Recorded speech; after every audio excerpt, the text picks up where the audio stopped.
Bonjour, bienvenue dans cette vidéo, merci d'être là. Et je vais parler aujourd'hui de la façon dont Dieu m'a sorti de ma dépression. C'était un peu une dépression quand même de mes 40 ans. On parle de la crise de la quarantaine. Alors voilà, je ne partage pas ça pour dire, voilà, Dieu me parle. Hein, c'est pas du tout dans ce sens-là pour mettre en avant quoi. Mais c'est pour s'encourager, pour se dire, ben voilà, quand on chemine avec Dieu, ben Dieu il intervient. Dieu il est vivant, donc il est actif dans notre vie.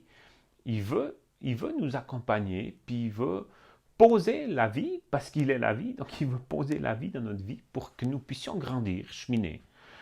Alors pendant ce temps, quand j'étais dans cette crise, toute ma vie était remise en question. Hein, il n'y avait plus rien qui avait une réelle cohérence, plus rien qui me semblait avoir un avenir ou un sens. Je remettais tout en question. Et c'est comme si on marche sur un sol qui s'échappe finalement et on perd pied. Et voilà, j'étais très très déstabilisé, vraiment dans l'insécurité. On était même en Toscane en vacances et on a passé des vacances qui étaient très très difficiles, bien que la Toscane c'est une très très belle région. Et bien, grâce à cette dépression, c'était très très pénible. Donc toute ma famille était dans cette condition à cause de ce que je vivais. Et ça a duré plusieurs mois. Et vu que voilà, j'aime bien prendre du temps avec Dieu, lui parler, écouter ce qu'il me dit, ben, après les vacances, il m'a dit comme ça, alors quand je dis il m'a dit, c'est, voilà, j'ai eu une pensée, hein, dans ce moment que j'ai pris avec lui, j'ai eu une pensée de lire le livre de Jonas, hein, c'est un livre, c'est les petits prophètes dans la Bible. Et j'ai lu Jonas, j'ai commencé à lire ce livre, donc juste petit rappel de l'histoire, c'est un homme, et Dieu lui dit, va à Ninive pour dire que s'il ne change pas de comportement, euh, ben, ça va être compliqué pour eux. Mais Jonas, il entend ça, et lui, il n'a surtout pas envie d'aller dire ça, donc non, il veut pas, il va pas. Et ce qu'il fait, c'est qu'il va exactement dans le sens contraire, il prend le bateau, et son but, c'est de mettre le plus de distance entre lui et Dieu. Ce qui se passe, ben, quand il est sur le bateau, il y a une grande tempête, un moment très dangereux.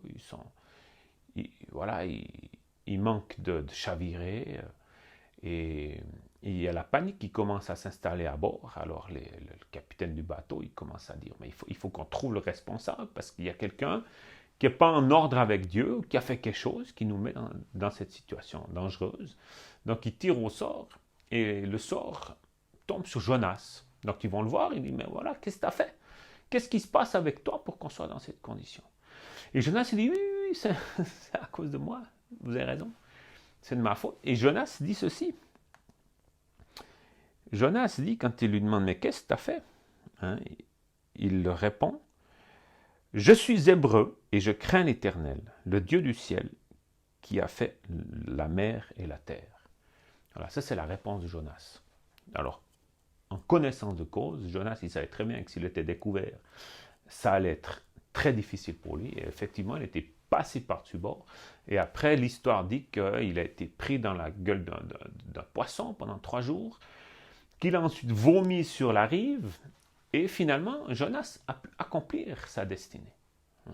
Voilà, ça m'a parlé. Et c'est ce verset que je vous ai lu qui m'a parlé, dans le sens que, voilà, je me suis dit, ben, si je suis vrai, hein, dans n'importe quelle situation, autant aussi périlleuse qu'elle soit, si je suis vrai, eh ben, je vais aller de l'avant. Et puis les choses vont se mettre en place pour que je puisse vivre ma destinée. Voilà. Donc, c'est peut-être pas vraiment ça qui est important dans ce que je suis en train de partager, parce que c'était une parole que Dieu m'avait destinée à moi et qui m'a parlé à moi, et on a tous d'autres paroles que Dieu veut nous donner en fonction de nos circonstances de vie, mais c'est pour dire que Dieu aujourd'hui parle. Hein. Et on se dit souvent, mais voilà, comment Dieu il parle, comment on entend? Ben, Dieu il parle de cette façon. C'est une des façons. Alors Dieu il a plein de façons de nous parler, mais c'est une des façons, par sa parole. Alors d'abord, voilà, quand on est en relation avec lui, dans nos pensées, il intervient, il nous donne de l'inspiration, et ensuite, quand on s'exécute dans ce qu'il dit, il est encore là. hein. C'est le Dieu, le Père, le Fils, Jésus-Christ et l'Esprit Saint. Et son esprit, quand on marche avec lui, il habite en nous. Donc son esprit agit en nous. Son esprit nous donne des pensées, nous donne des révélations, nous inspire, nous donne une compréhension, il nous renouvelle dans notre intelligence pour nous faire comprendre ce que Dieu veut nous dire. Et Dieu nous connaît parfaitement. Il connaît nos conditions de vie, il connaît nos situations. Hein, il nous connaît en transparence. Donc il a, lui, les paroles exactes, absolument précises, mais d'une précision incroyable. Dans la Bible, c'est marqué que la parole de Dieu est comme une épée à double tranchant qui vient séparer la moelle et les os. Donc, il peut agir dans notre vie d'une façon extrêmement précise pour nous aider. Et c'est ce que Dieu a fait là, dans cette situation. Et je partage ça pour nous encourager à dire, mais prenons ce temps avec Dieu, soyons dans cette relation avec lui, parce que lui, il veut nous aider. Hein? Et puis, c'est aussi pour dire que la parole de Dieu, la Bible, c'est pas qu'un livre qu'on ouvre et qu'on lit, que ce sont que des histoires, non. Dieu, c'est le Dieu vivant. Il nous donne son esprit pour que, en collaboration avec lui, nous puissions comprendre des choses. Et sa parole, ce n'est pas une parole inerte, c'est une parole vivante. Si on lit un passage plusieurs fois le même, mais que son esprit nous inspire d'une façon différente, on pourra le comprendre de différentes façons qui vont nous aider pour des différentes situations voilà. Mais nous aurons les réponses qu'il nous faut pour nous aider à sortir des situations difficiles et à continuer d'aller de l'avant. C'est en ça que la parole de Dieu, c'est une parole vivante, parce qu'elle est inspirée par Dieu, et quand on la lit, c'est l'Esprit Saint qui nous révèle les choses, qui nous donne une compréhension, parfois nouvelle, d'un texte qu'on connaît, qu'on a déjà lu souvent, mais il nous ouvre comme ça l'esprit en nous disant, ben voilà, cette parole pour toi aujourd'hui, dans ta situation, elle veut dire ça. Hein? Et vu que Dieu nous connaît parfaitement et qu'il est la parole, donc c'est personne mieux que Dieu ne sait utiliser la parole. Hein? Dans la Bible, c'est marqué que Jésus est la parole qui s'est faite chair. Donc personne mieux que lui sait utiliser la parole. Donc quand il parle pour ma situation, pour ma condition, quand il place sa parole en moi, elle est parfaite pour moi. Hein? Et en plus, il l'inspire. Hein? Il m'aide à la comprendre.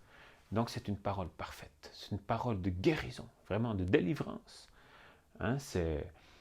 Et là, c'était, dans cette situation-là, moi, ça m'a pris quelques minutes et je suis sorti de ma crise directe. Hein? Donc Dieu, il est un psy, mais ultra efficace. Hein? Alors, je ne parle pas contre les psys, il y a des psys qui sont très efficaces. Mais là, c'est vraiment d'une efficacité incroyable. C'est qu'il a une parole et ça te guérit. Voilà, c'était ce que je voulais vous partager pour nous encourager à dire, on a un Dieu qui est vivant, on a un Dieu qui est puissant, on a un Dieu qui veut cheminer avec nous, qui veut se faire proche de nous, marcher avec nous, hein, vivre en nous, nous inspirer. Il veut se révéler à nous pour nous sortir de situations difficiles et nous aider à aller de l'avant, nous aider à continuer d'avancer. Voilà, donc je vous encourage à appliquer peut-être ces choses, hein, même sûrement, et Dieu va vous aider, Dieu va se révéler. Pour chacune de vos situations, de nos situations, Dieu a des paroles qui vont nous aider. Alors, je vous souhaite bonne suite, à bientôt, au revoir.